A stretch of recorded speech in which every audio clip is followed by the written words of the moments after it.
Hello there Reason people, Pooh Bear here and welcome to my channel, and today we're going to be looking at this video that Props actually did to do with taking some sidechain on your master bus compressor, and basically with that signal they cut out the lows and push that through so your compressor's not pumping quite as hard. Well, that is actually absolutely fantastic and absolutely great. The way they've implemented it, it's not. It's actually incorrect because they're basically taking the signal and passing the signal back up the chain, which is a bit of a no-no with an audio signal. It's not something you really want to do. So this is what they are doing. They're pushing the signal through obviously the master compressor. We've obviously got our inserts, so whatever inserts you happen to have set up, they're going to be obviously processed, and then it comes down to the master section, and what they decided to do was actually tap into the control room out. So they're going to take the data from the control room out and they're going to push it back up and use it as sidechain information. And by the way, sorry, this little cloud here is when you're going to manipulate the signal, if you're going to use an EQ or a filter, or even something like the stereo imager, because that's quite good at splitting the frequencies. And that's going to go back into this, I say, the sidechain part of the master compressor. As I say, hopefully you've probably actually even seen from that simple description and the way you're looking at this diagram here why it's fundamentally wrong. So the first time we start passing data through, and we could pass quite a bit of data through, we haven't even got a signal for the sidechain compression. So the first lot of signal we hear is going to be dry because there's going to be no compression against it. Then the data we're actually sending back up to the compressor is actually now compressing a wrong part of the signal chain, and this is why it's technically wrong. So we're going to get our data, it's going to come down into our master compressor, it's going to come out of our master compressor into our inserts, out of our inserts into our outs, and then we're going to take it at the same time. One is going to go to a hardware out and the other one is actually going back into the sidechain in. So as you can see, we're actually listening to the data before it's even compressed the data, and now this data which is coming up and around is compressing the wrong part of the signal. So it's applying the wrong compression to the wrong part of the signal. And then we take that, so this bit of signal now is incorrectly compressed, which we're taking around, and we're going to send that incorrectly compressed signal back into the compressor sidechain to incorrectly compress another part of the signal, and we're going to go on and go on. And I kind of refer to this as a snake eating the snake, even though it's not 100% true because we do have a clean bit of data coming in all the time. But it is absolutely fundamentally wrong. Ideally what we want to do is put the insert in front of the compressor. And yes, there's the option there already for us in the SSL, inserts pre-compressor. All we need to do is switch it on, and what's going to happen is our inserts are now going to be processed before our compressor. Now obviously, again, this is the cloud, so whatever devices you've decided to put in there, that's up to you. This cloud here should really be sitting right at the bottom, so you go and process all your devices first, and then you should be splitting that signal off. And once you've split the signal off and then you've actually applied your filter or whatever you wish to apply to it, we then send in the signals out.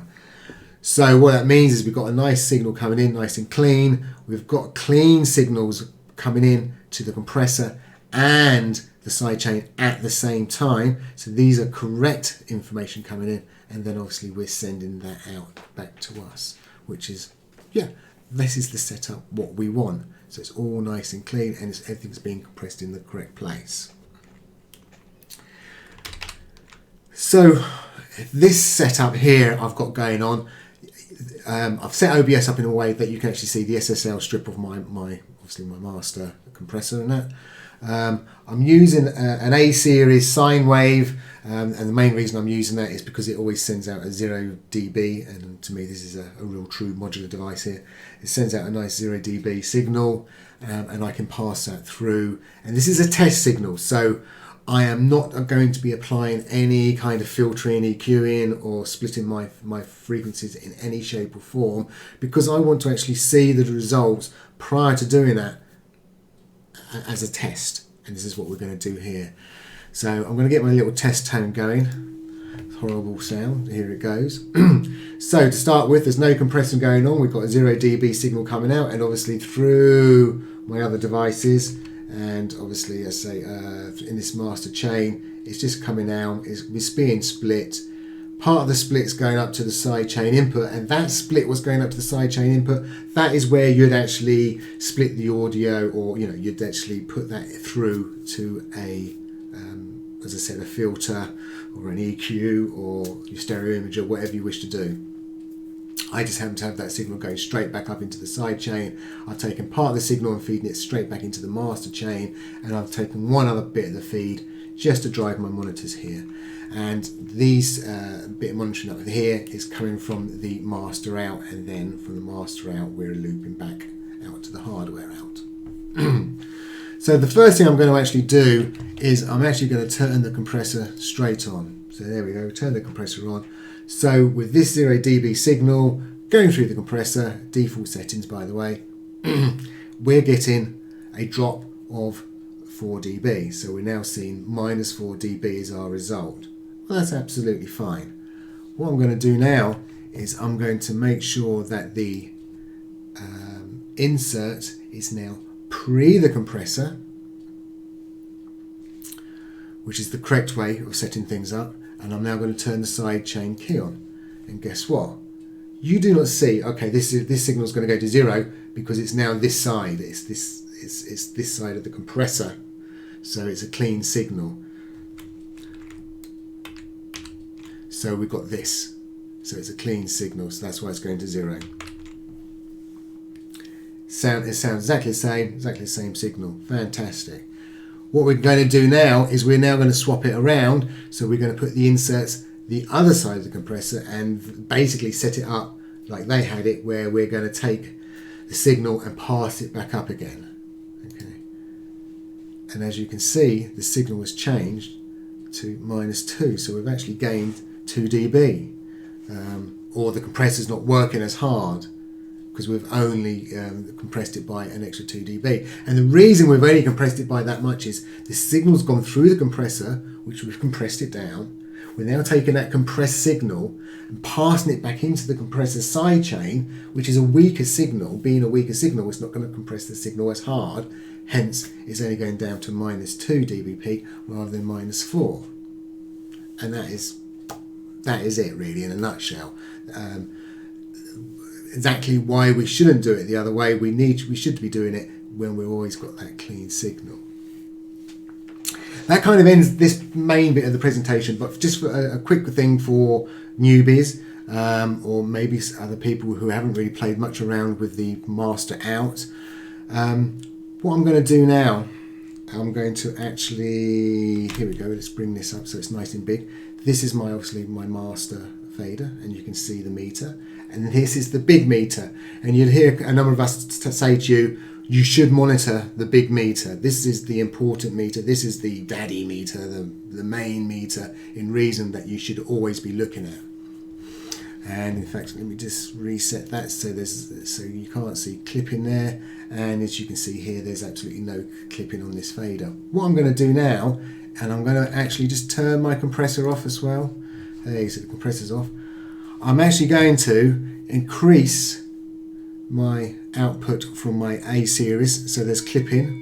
Here we go. We've got clipping. We've got a meter that's telling us it's clipping. We've got clipping on the big meter. We've got 0 clipping on the master out.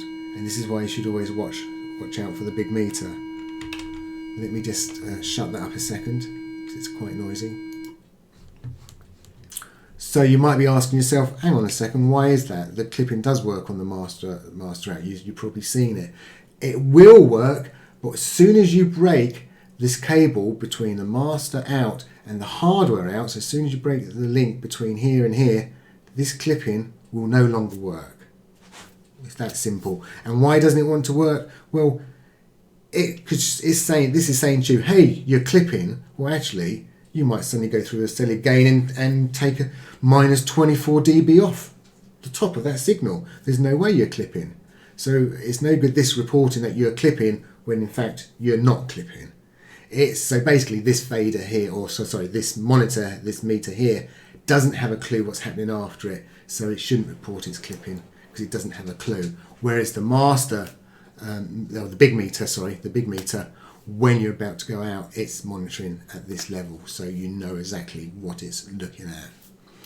Anyway, thank you for watching. As I say, I do like props videos and I do think they're great. I just say that particular one was just set up that little bit incorrectly. Okay, thank you for watching and bye for now.